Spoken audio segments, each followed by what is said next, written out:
علم سب سے زیادہ اونچا ہے، سب سے زیادہ بلند ہے، اور اس سے بڑی کوئی چیز نہیں، اس سے پختہ کوئی چیز نہیں۔ یہ علم وہ ہے جو علم کے ہمیشہ رہنے والا ہے، یہ کتاب وہ ہے جو کتاب ہمیشہ رہنے والی ہے، یہ قرآن ہے جو قرآن ہمیشہ رہنے والا ہے۔ آسمان اور زمین مٹ جائے گا لیکن قرآن کریم نہیں مٹے گا، اس کا ایک نقطہ، ایک حرف بھی نہیں مٹے گا۔ دنیا کی تاریخ طاقتیں مٹ جائیں گی، ساری بڑی بڑی حکومتیں مٹ جائیں گی، اور زمین اور جائیداد میں اتھل پتھل ہو جائے گا، زلزلے آئیں گے، طوفان آئیں گے، سب کچھ ہوگا، لیکن قرآن کریم کو کوئی فرق نہیں پڑنے والا۔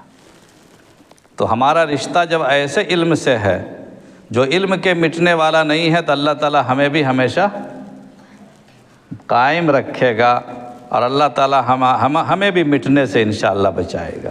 ہمیں بھی کوئی مٹا نہیں سکتا، چونکہ ہمارا رشتہ ایسی چیز سے ہے جو عارضی نہیں ہے بلکہ دائمی ہے۔